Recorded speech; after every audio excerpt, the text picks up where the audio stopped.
카메라 10장이고요. 오늘도 지난주와 마찬가지로 햇세에 대해서 말씀을 나누고 햇세드. 햇세드는 은혜라고 말씀드렸죠. 그래서 여러분들이 기억해 주시라고 부탁을 드렸는데 히브리 말이고요. 햇세드라고 해서 이 주부에다도 쓰긴 썼어요. 옆에 another 햇세드 해놓고 이제 햇세드라는 히브리 단어가 있어요. 그러니까 그 오른쪽에서 왼쪽으로 읽으셔야 되거든요. 그래서 햇세드라고 써 있어요. 은혜입니다. 그리고 지금 오늘 한국말 성경에서는 은총이라고 번역을 해요. 은혜와 같은 뜻이죠, 그죠? 근데 이제 사람이 100%는 은총이라고 쓰는 것 같아요. 번역을 그렇게 하신 것 같아요. 이 한국말 성경을 번역하셨을 때. 어쨌든 햇세드에서 이야기할 것이고, 그 다음에 9장에서는 햇세드에 대한 반응을 무비보셋이 어떻게 보였는가, 또 그 다윗과 무비보셋의 관계를 보고 하나님과 우리의 관계도 어떻게 적용할 수 있으며 볼 수 있는가에 대해서 10장, 이제 9장에서 나누었죠. 10장에 와서는 이제 좀 다른 반응, 그래서 이제 another response라고 이렇게 말씀드렸는데, 다른 반응이 무비보셋과는 다른 반응. 그러나 여전히 시작은 다윗의 은총이잖아요. 그래서 이제 은총 그리고 이제 다른 은혜에 대해서 한번 나누어 보겠습니다. 여러분은 하나님께 은혜를 받은 것을 지금 확실하게 인정하십니까? 그 은혜라는 것 자체가 뭐냐면 은혜의 내용은 내가 죄로 죽었는데 아버지 하나님께서 그 아들 죽이시고 나를 살려주시고 나를 양자 양녀로 삼아 주셨어요. 이것이 은혜입니다. 다른 것은 없어요. 이것이 은혜고 이것이 복음이고 이것이 이 성경 전체에 흐르는 하나님의 마음이에요. 그런데 이 사실을 이거 뺄까? 이렇게만 할까요? 너무 울려갖고 갑자기 요즘 꺼볼까? 나도 끄고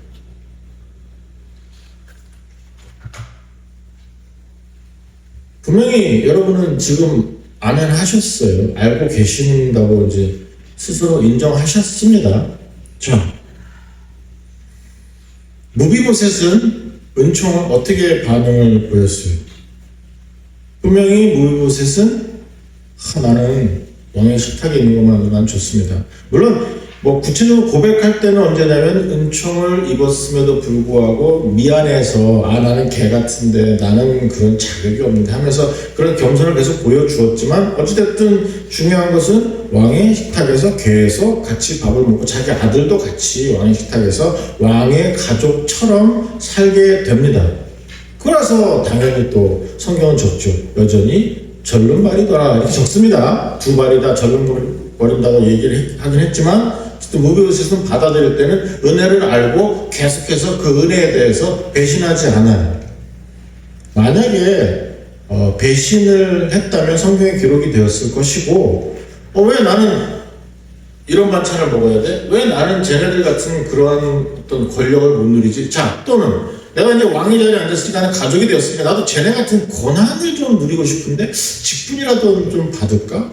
아니면 다른 자리라도 하나 얻어서 권세를 한번 누려보면 좋겠는데 라고 하는 그런 일을 안 했던 것 같습니다. 즉 은혜를 그냥 받아들이고 여전히 생각은 또 성경에서 기록하는 것처럼 나는 은혜를 받을 가치가 없는데 은혜를 받았기 때문에 감사합니다로 살았을 것입니다. 왜? 소리 소문 없으니까. 자, 어느 집에 양녀가 있어요. 여러분이 이제 어느 집에 양녀, 양자로 들어갔어요. 한번 생각을 해보시라는 거예요. 논리에 대해서 이제 질문 드리는 거예요.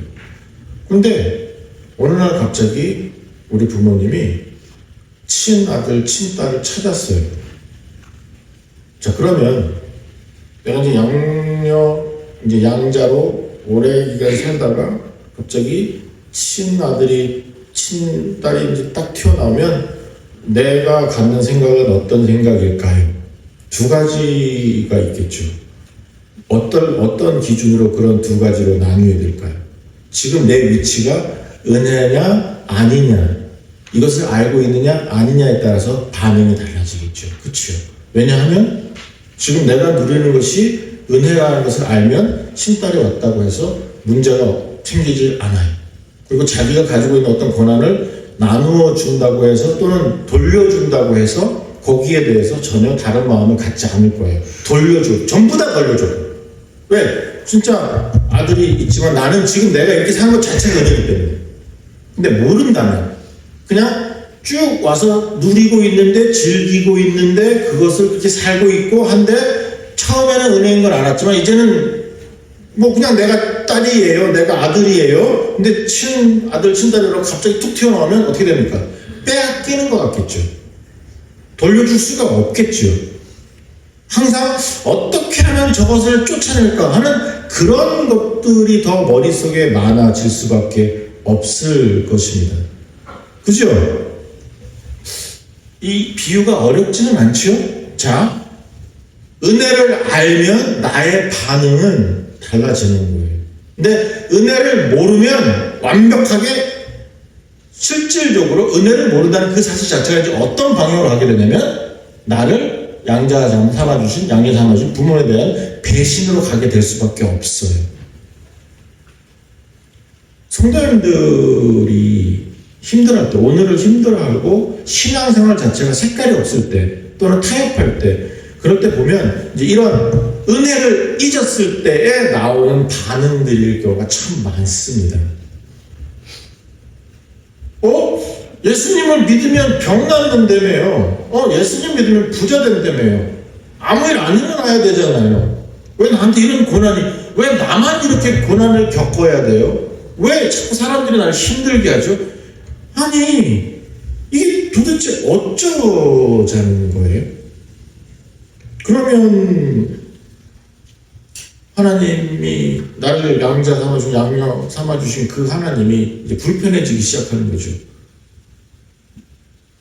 나를 입양해 주신 것 자체가 은혜인데, 나를 살려주신 것 자체가 은혜인데, 그 다음 것들이 내가 지금 불만이 오니까, 불만족하니까, 그 다음 것들에 대해서 불만족하니까 이제 부모가 미워지는 거예요.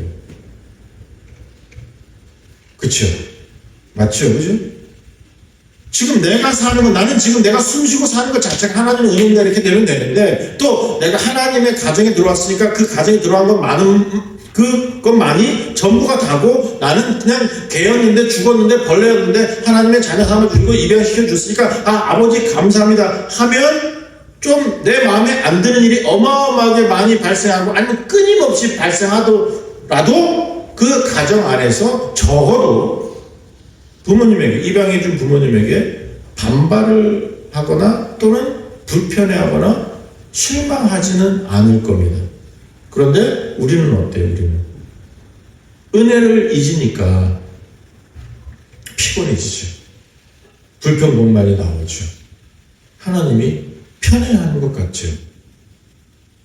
또 반대로 그 하나님께서 편해하시니까 지금 내가 생각해 누리고 있는 사람들은, 또 내가 잘 되고 있다고 생각하는 사람들은, 못하는 사람들은 무시할 수도 있죠. 그렇지 않은 사람들은.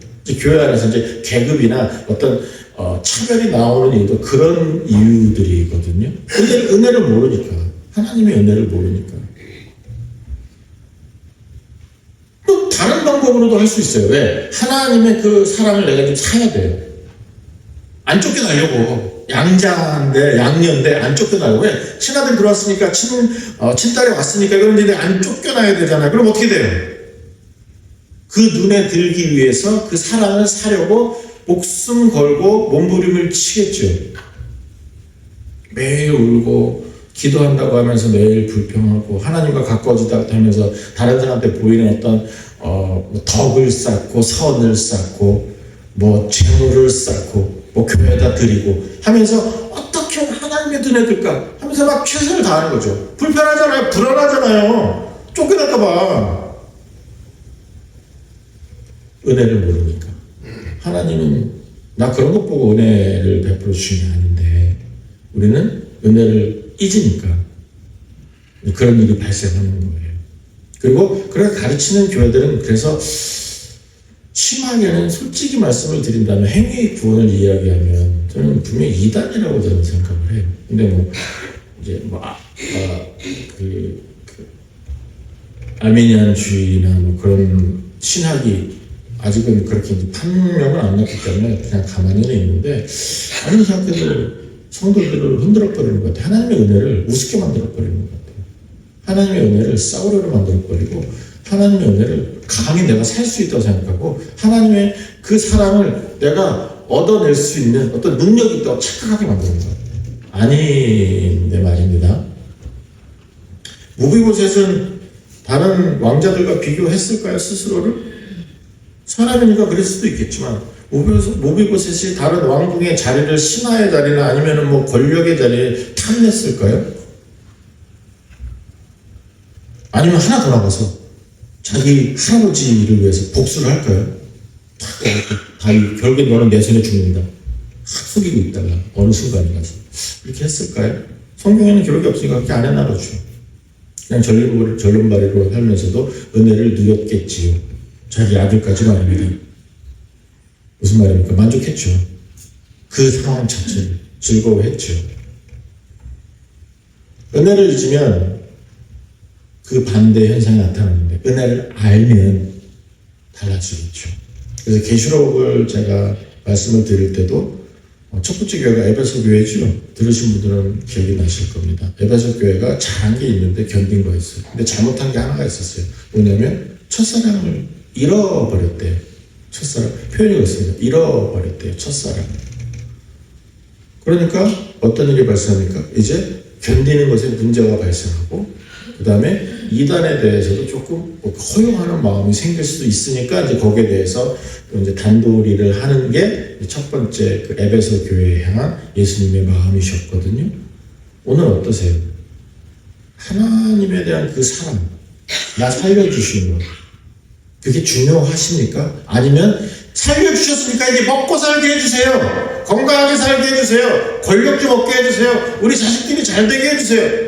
이러한 세속적 가치관을 가지고 하나님의 은혜를 평가하시겠습니까?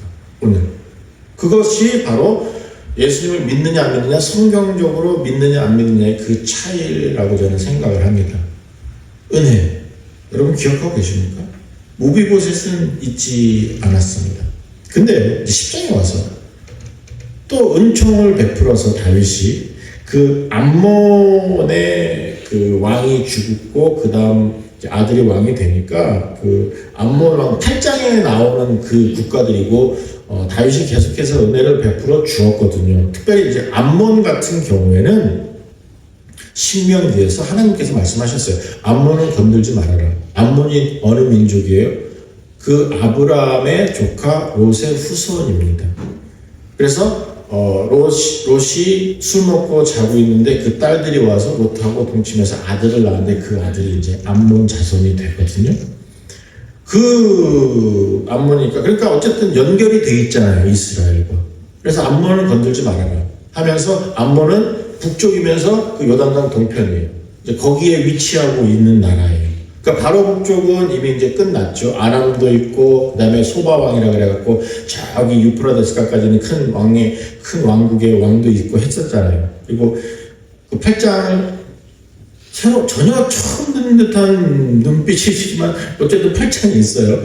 근데 이 10장에서 이제 또 한 번 등장하는데 암몬은 그런 나라였기 때문에 다윗이 은총을 베풀었다 이제 그런 이제 표현도 하는 겁니다. 건들지 않았고 그다음에 대신에 이제 암몬이 와서 조공은 바쳤어요. 무서우니까 이제 그런 뜻도 있고 하지만 다윗은 안 건드렸어요. 그리고 오히려 지금 그 아버지 왕이 죽으니까 한운에게 그 아들 왕에게 이제 조문단을 보냅니다. 이제 그래서 조상하라는 그런 뜻이에요. 조문단을 보낸 겁니다. 그랬는데 또 재밌는 게 뭐냐면 은총을 베풀었는데 이 사람들이 3절입니다. 암몬 자손의 관리들이 그들이 주 한운에게 말하되 다윗이 과연 정직한 마음으로 우리를 정말 사랑해서 조문단을 보냈을까요? 아니지요. 스파이를 보낸 거지요. 이렇게 됩니다. 그러니까 이제 한우는 이 신하들의 말을 들었어요. 신하들의 말을 듣고 어떻게 합니까? 지금 바로 4절이에요. 한우니 다윗의 신하들을 잡아서 그들의 수염의 절반을 깎고 의복의 중동보리까지 자르고, 수염을 반만 깎아요. 이스라엘에게 있어서, 물론 다른 민족에게도 있었던 그런 문화일 수도 있어요, 중동 지역에. 그런데 특별히 이스라엘에게 있어서 수염은 자기의 어떤 정체성이고 존엄입니다. 존엄성. 그런데 그것을 반만 깎았다. 이 말은 뭐예요? 얼굴에 침 뱉은 것보다 더 심한 무시를 한 거예요. 완벽하게 모욕을 준 겁니다. 또 신하들인데 이 뒷부분 있잖아요. 그 하나로 입는 그러한 옷이고 속에는 속옷은 없었죠. 그러니까 뭐 두 겹이지 세 겹이지 입었을 수 있지만 어쨌든 속옷은 없었는데 그것을 반을 잘라요. 뒷부분은. 앞부분도 잘랐을까요? 그러면 이 수치심은 어마어마한 것이죠. 그냥 완전히 공공장소에서 잘랐을 것 아니겠습니까? 그리고 이제 그렇게 돌아가라 그랬으니 그런 식으로 돌아가야 되잖아요. 벌거벗은 몸으로. 이제 그렇게 그런 식으로 모욕을 준 겁니다. 이 사람들에게, 사신들에게. 종은 왔는데 이것은 뭐예요? 다윗을 무시한 거죠. 그렇죠? 그리고 다윗의 은혜를 무시한 거죠. 이 내용을 보면 조문단을 무시한 것이 다윗을 무시한 것이고 다윗의 은총을 무시하는 것입니다. 만약에 이 한국의 대통령이 어느 나라 갔는데 그 지도자가, 그 나라 지도자가 안 만나주고 시장 통해서 지 혼자 밥을 먹네? 그렇게 내버려 뒀어요. 또 그 나라 갔는데 내 이제 수행원이 있는데 그 나라 수행원이 아니면은 뭐 이렇게 바디가드들이 내가 데리고 온 수행원을 두드러 팼어요. 그 무슨 뜻이에요? 이 나라 사람, 이 나라라는 그 자체 국가를 완벽하게 무시하고 이것을 정확하게 한국말로는 개무시했죠. 그죠? 맞죠? 그런 현상이지요. 이것도 생전 처음 듣는 내용이십니까? 하느님 신하들의 말을 듣고 모욕을 안겼어요. 그냥 돌려보내. 그러면 만약에 다윗의 은총을 어느 정도라도 알고 있었다면 이 신하들은 모욕 안 주고 돌려보낼 수도 있잖아요. 내래 난 상관없어. 우리나라 들어오지도 마. 아니면 이제 왔다면, 와서 이제 조문하러 왔습니다 했다면, 그러면 너네 그냥 가. 쫓아낼 수도 있잖아요. 때려서 쫓아낸다. 그래도 그것도 기분 나쁘지만, 이런 심각한 모욕을 주면서, 그리고 모욕인 걸 아니까 또 이렇게 한 겁니다. 반만 깎은 일도 그런 거잖아요. 의도적이잖아요. 그러면서 다윗을, 이스라엘을, 그리고 이스라엘의 하나님을 완벽하게 무시합니다. 그러면서 이제 어떻게 돼요? 바로 무시했으니까 이제 겁도 나잖아요. 이제 다윗이 분명히 전쟁하게 된 게 그걸 또 각오하고 했겠죠. 그러면서 돌려보내와서 바로 용병을 또 삽니다. 참 재미있어요. 신하들의 말을 듣고 그렇게 한 거죠. 이제 이게 한눈의 미련함일 수도 있어요. 외교를 전혀 모르는 그런 미련함일 수도 있고, 뭐 실질적으로 다윗하고 이렇게 앉아서 얘기를 안 했으니 다윗의 진심을 몰랐을 수도 있어요. 그렇죠? 하지만 미련함이 이제 자신의 멸망으로 다가온 것입니다. 성도 여러분, 2025년도 12월 2일에 이 나라에서 이 나라 수장이 뭐를 이야기했냐면, 될지도 모르겠어요. 뭘 얘기했냐면 종교법인 폐쇄를 얘기를 했습니다. 종교법인 폐쇄. 왜냐하면 야당과 여당이 있는데 야당 쪽의 사람들에게 야당이 여당이었을 당시에 통일교라는 그런 종교단체에서 후원을 했대요. 그리고 지금 여당인, 지그들이 야당이었을 때 지금 여당인 지네들이 이 통일교에서 받은 것은 정상적이고 합법적이었대요. 그래서 야당에게 한 것은 불법이기 때문에 특별검사 그것도 했고 해서 지금 이제 막 구형했어요. 이렇게 선고해달라고 구형까지 했거든요. 막 계속 구속하겠다고 했는데 구속은 안 됐어요. 아직은 법정 구속은 안 됐는데 어쨌든 그러면서 이 명나라 수장이 뭐라고 그랬냐면 종교단체 폐쇄를 얘기했습니다. 그러면 우리는 한편을 들 거예요. 야, 그 이단들 폐쇄되니까 잘 됐다, 좋다. 아, 주여, 주의 뜻입니다. 이래 하실 수도 있으시겠죠? 그런 사람도 있더라고요. 그런데 종교기관 폐쇄라는 자식이 아니고 그 폐쇄라는 그런 시도가 실질적으로 이제 되면 선례로 남기 때문에 어떻게 되냐면 이제 자신의 입맛에 안 맞거나 이념이 다르거나 아니면 자신의 공격하는 어떤 정치인이나 어떤 특정한 사람을 후원한 종교 단체 자체를 폐쇄할 수 있는 근거가 됩니다. 그러니까 지금은 목사님만 잡아갔잖아요. 구속시키고 그랬잖아요. 그런데 이제 그렇게 안 하고 목사 성도 필요 없어요. 아예 기독교 자체를 폐쇄할 수 있어요. 기관인데. 이제 이러한 상황을 하겠다고 12월 2일 날 자기가 자신의 의견을 말했어요. 지훈아, 갈 거야? 오케이. 내가 이런 얘기해서 불편한가 싶어.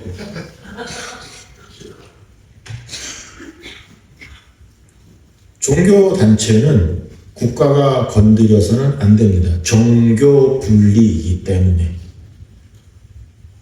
잘못했으면 그 사람을 가두면 돼요.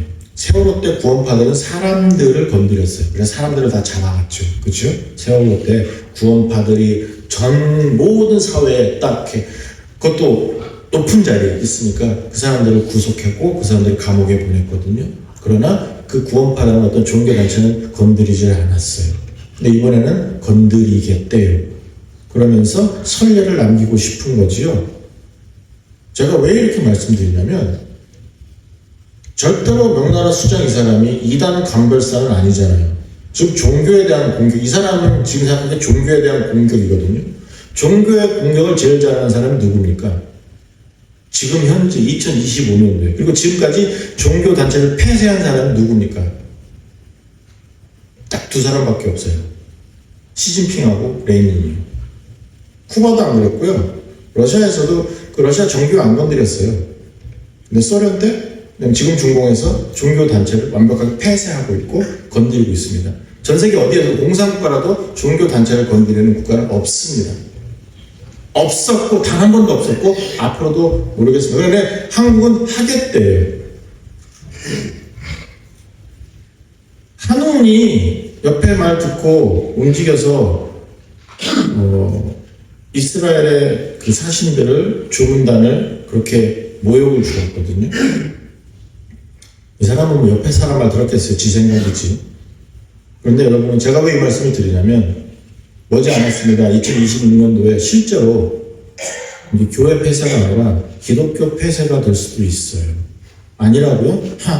해는 짓을 보세요. 지금 목사님 잡아갈 때도 끄떡없었습니다. 교회에 군합발 신고 들어가서 압수수색 했을 때도 교회들 꿈쩍도 안 했거든요. 가만히 있었거든요. 교회들은 지금 뭐하고 있습니까? 고신이래요. 근데 그 고신 목사 하나가 나와서 교회에 하나님의 나라를 보여주신 인공기를 달아야 된대요. 고신 목사예요. 근데 거기에 대해서 고신에 있는 사람들이 말을 안 해요. 신문에 몇 자 적는 거 말고 말을 안 해요. 출교를 시켜버려야지 그런 인간은. 고신이래요. 말을 안 해요. 교회 그러니까 문 닫을만 해요. 진짜 문 닫을만 해요.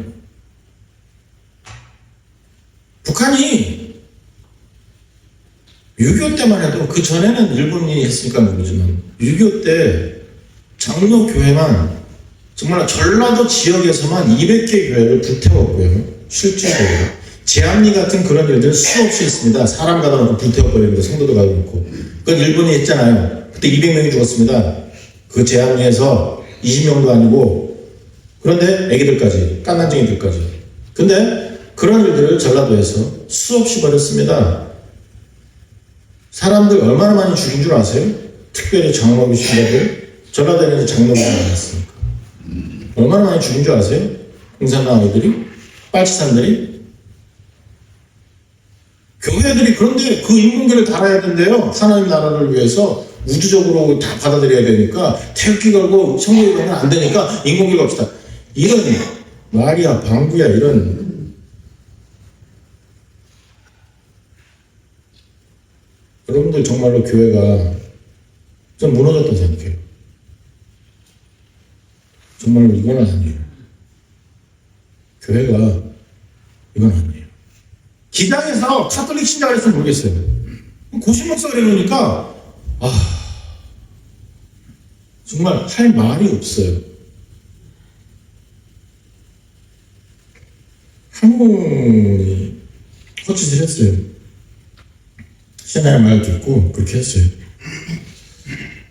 여러분은 누구의 말을 들으시겠습니까? 지금은 이제 저의 의견이니까 뭐 큰 무게는 두지 마세요. 하지만 이 설교 시간에 지금 저희 것도 말이잖아요. 말을 들으십니까?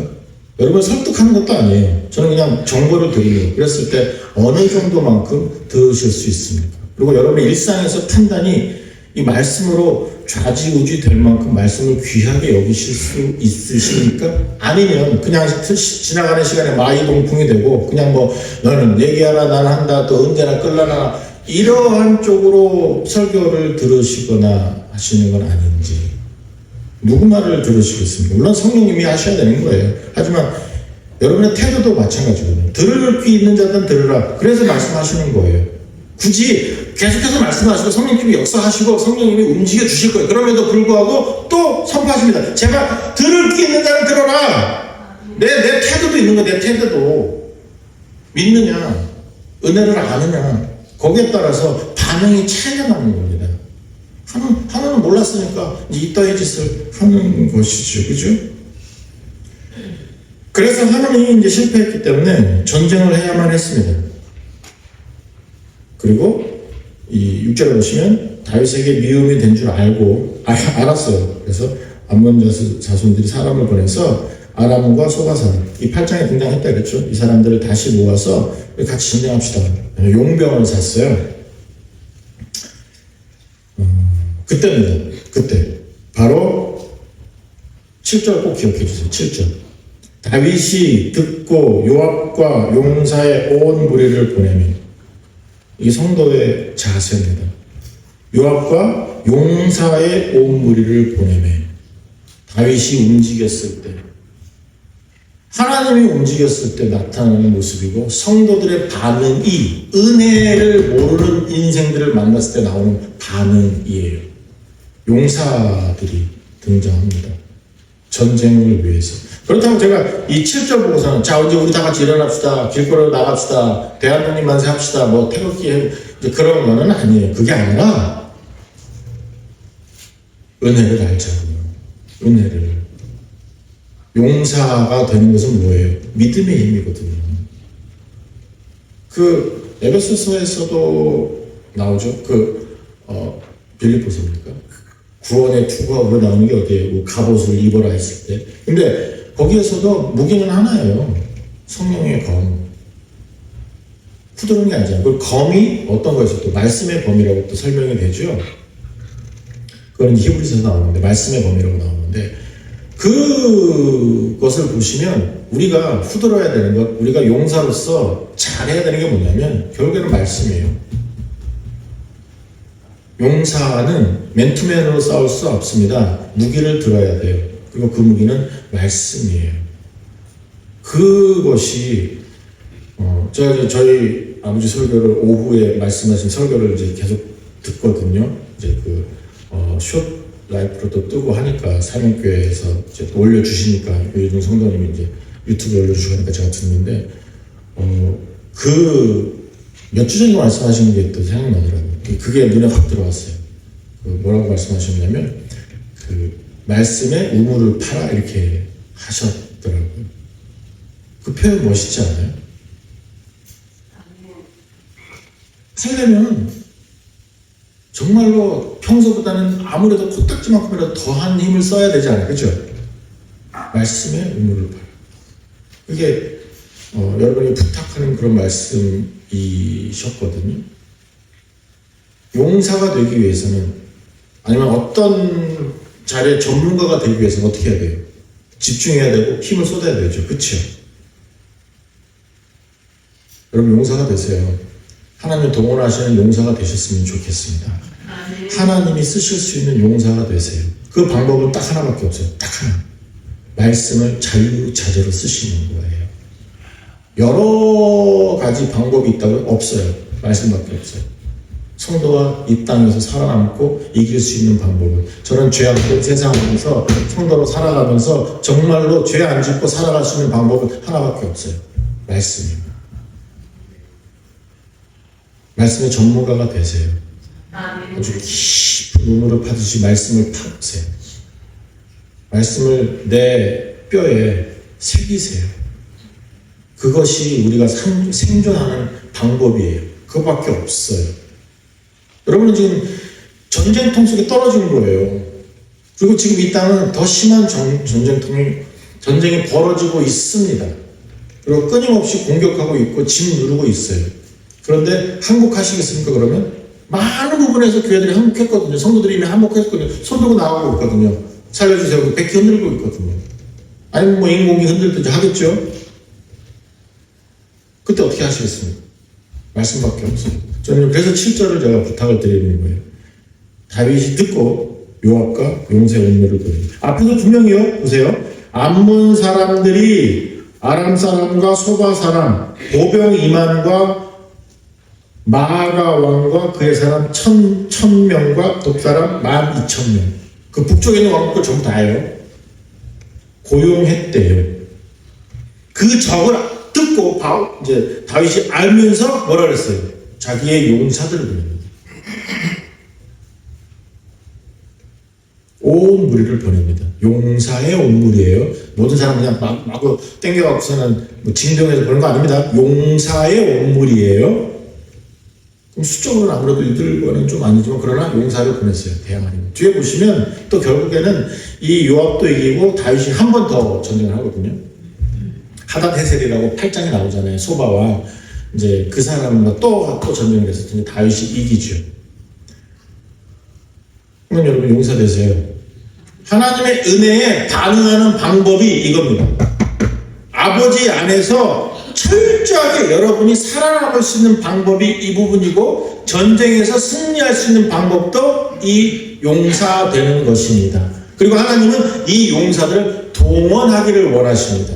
여러분들이 2025년도에 그리고 2026년 다가올 2026년에 또 계속되는 미래 속에서 여러분들이 하나님의 은혜를 잊고 말씀에 집중하심으로 말미암아서 말씀을 깊이 묵상하고 깊이 파고 그 안에서 살기 때문에 하나님이 쓰시고자 하는 그 시간에 용사를 불렀을 때 여러분이 여기요 하실 수 있는 여러분들 되셨으면 좋겠어요. 이게 은혜에 반응하는 방법이에요. 우리 그냥 살잖아요. 그냥 대충 살잖아요. 그런데 아니죠. 이게 헤세드에 반응하는 방법입니다. 그리고 끝으로 저는 하나만 더 말씀을 드릴게요. 뭐냐면 다윗 왕이 지금 이 5절에 보시면 그 사람들이 크게 부끄러워하고 이제 수염 반만 깎이고 그다음에 옷 잘려갖고서 이제 그냥 돌아온 창피를 당하면서 돌아온 사람들을 빠지러 보내고 너희는 수염이 자랄까지 여리고에서 머물다 돌아오라. 만약에 이 사람들을 동원해서 전쟁을 하기 위해서 히틀러처럼 이렇게 선동하기 위해서 했다면 이 사람들이 예루살렘을 그냥 정 가운데를 통과했어야만 돼요. 야 봐라! 야 우리 종문다 보내놨다. 이래 만들어놨다. 이 사람 해치냐? 자 전쟁하자. 쉽잖아요. 그죠? 선동하기 쉽죠. 하지만 그 선동보다는 이 사람들이 우선했어요. 그렇게 되면 자신의 왕권과 전쟁하기는 쉽겠지만, 사람 동원하기는 쉽겠지만, 이 사람들은 수염 깎였고 지금 반나치로 걸어가야 되는데 2차 가해예요. 얼마나 창피하겠습니까? 물론 다른 나라 사람이 그랬을까 하면서 자기가 그런 게 아니니까 창피함이 덜할 수는 있겠지만, 그럼에도 불구하고 얼레리 꼴레리 자손 대대로 창피할 수도 있지요. 야, 싸우지도 못했냐 이럴 수도 있어요. 심하게는요. 야, 반응도 못했냐, 아예 거기서 죽지, 이 창피를 뭐하러 당하고냐 할 수도 있잖아요. 손가락 살 수도 있거든요. 그걸 알아서 다윗이 지금 이 5절이죠. 여리고에 있다가 돌아와 했어요. 저는 이것을 뭐라고 부르냐면 성도의 인격이고 그 성도의 인격의 극치가 배려라고 생각합니다. 배려. 왜 성도들이 욕을 먹는 줄 아세요? 자신의 생각과 자신의 정의로움에 사로잡혀서 다른 사람이 모자라고 다른 사람이 어렵고 다른 사람이 불편하고 다른 사람의 그 자기들의 뭐 악한 모습들이 있을 수 있잖아요. 그럼 이제 정죄하기는 쉬워도 그 사람들의 어려운 심령과 그 사람들의 우둔함도 있을 수 있잖아요. 거기에 대해서 전혀 관심이 없어요. 배려하지 않아요. 그래서 함부로 합니다. 나는 주를 위해서 예배하러 들어왔다 하면서 막 주차도 지 맘대로 해요. 옛날에 오래됐어요. 현대 아파트 살 때 거긴 차댈 데가 없었고 아파트 밑에다가 이제 그 밑에 주차장도 있거든요. 상가 주차장. 거기다 차를 대놨는데 고난주간 새벽기도 할 때, 근데 저도 새벽기도 가야 되잖아요. 근데 새벽기도 가야 되는데 제 차 앞에다 딱 막아놓은 거예요. 예배들 그 바로 앞에 무슨 감리교가 하나 있어요. 근데 거기다가 차를 세워놓은 거예요. 그래서 차 못 타고 다른 분한테 전화해갖고 그때 내가 이재용 선생님 이거 나타내 해갖고 좀 태우고 가서 예배 드리러 가야 되니까 하면서 이제 새벽에 또 부탁을 드렸었던 적이 있어요.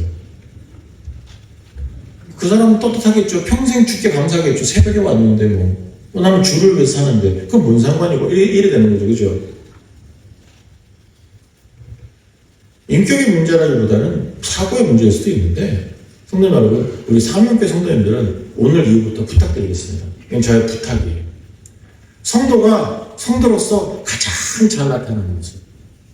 오늘 이제 장로님도 기도를 하셨지만 성도가 이제 빛과 소금이라고 말씀하잖아요. 그랬을 때 세상의 빛입니다. 빛이 자기를 비추는 거예요? 아니죠.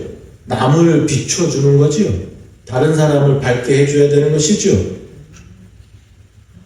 그런데 지만 빛나려고 그래요.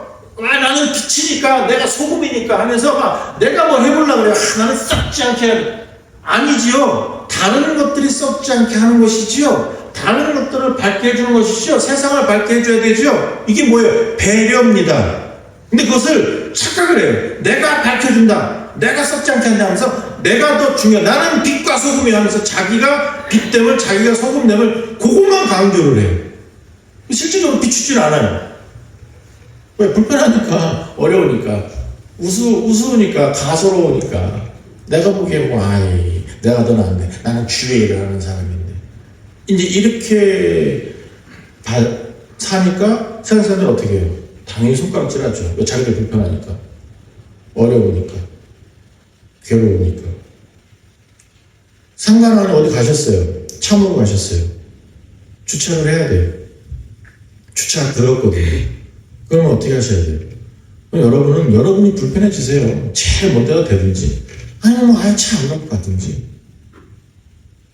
꼭 차를 대야 된다면 그냥 공용주차장에 돈 내고 가든지 좀 한번 해보세요. 내가 좀 불편해지세요. 다른 사람을 위해서. 굳이 이거 주의 일인데 지금 내가 신방하는데 내가 어려워. 내가 그러면 안 되지. 하나님 아버지 도와주시면 그만 억지로 뭘 해요. 그러면서 또 주차장에 하나 찾으면 주의 은혜다. 하나님이 예비하셨습니다. 감사합니다. 이런 거 하지 말고 뭐라고 그런 것까지 신경 쓰게 하지 마세요. 좀 바빠 죽겠는데 그런 거 하지 말고 여러분이 좀 조금만 손해보세요. 이것을 뭐라고 부릅니까? 배려라고 부르는 거예요. 근데 손해보기 싫은 게 또 오늘의 모습이죠. 왜요? 특별히 세상 사람들은 그렇게 손해보는 사람 딱 하나 발견하면 계속 손해보게 하거든요. 이용하거든요. 호구 잡힙니다. 이제 그럼 어때요? 불편하면 또 안 하면 되잖아요. 또 그 사람 안 만나면 되고. 오늘 여러분 2026년 부탁드리겠습니다. 배려로 사세요. 이것은 철저하게 성경적이고 철저하게 하나님이 우리에게 주신 인격이라고 저는 믿습니다.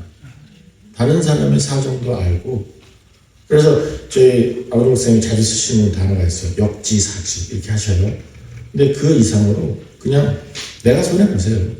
내가 손해보고, 뭐 그럴 수도 있겠지. 억지로 이해하려고 하면 또 불편하거든요. 막 열만 이렇게 속에서 열만 받고 막 이렇게 막 북북 올라가고 단전에서부터 붉은 기운이 막 그냥 뜨거운 게 다 올라오고 하니까 억지로도 그렇게 억지로도 하지 마세요. 그냥 너그러워지라고도 말씀드린 게 아니라 그냥 여러분이 참지도 말고 그냥 손해보세요.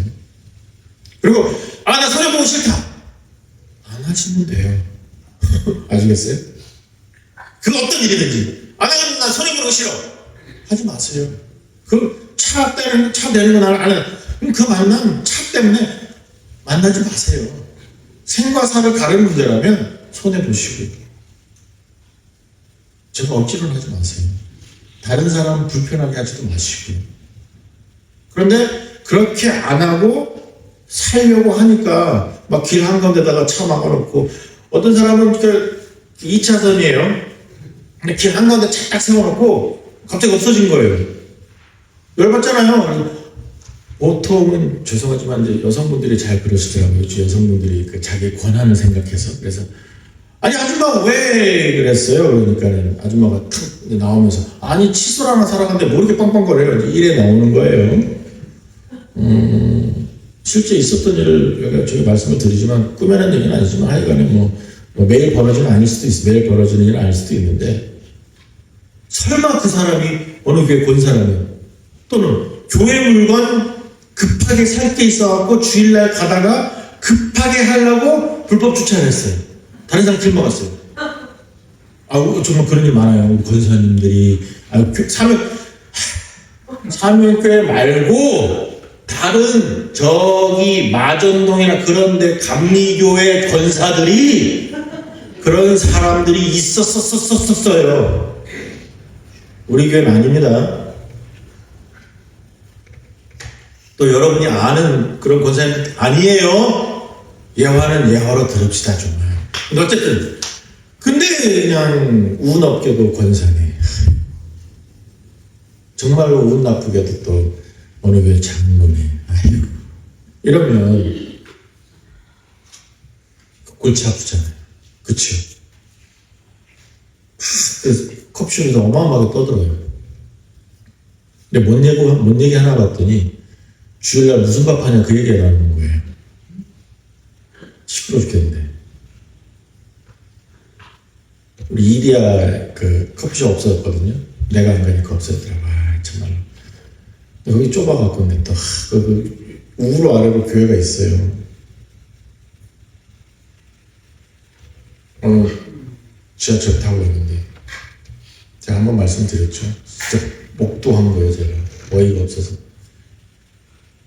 문 딱 열리자마자 아줌마들이 부르르 들어오더니 그냥 가방을 그 빈자리에다 확 던져요. 그러더니 그 안고는 권사님 이리 와봐! 권사님 이리 와봐!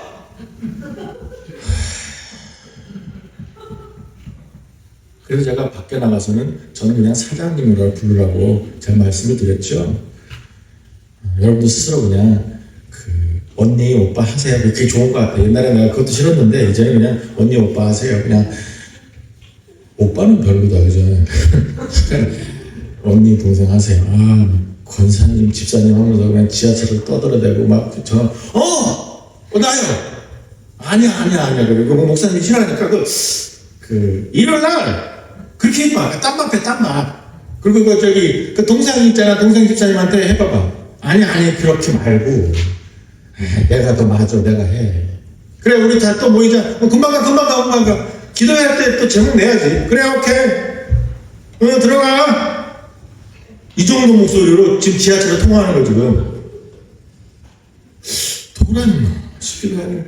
창피해갖고 내가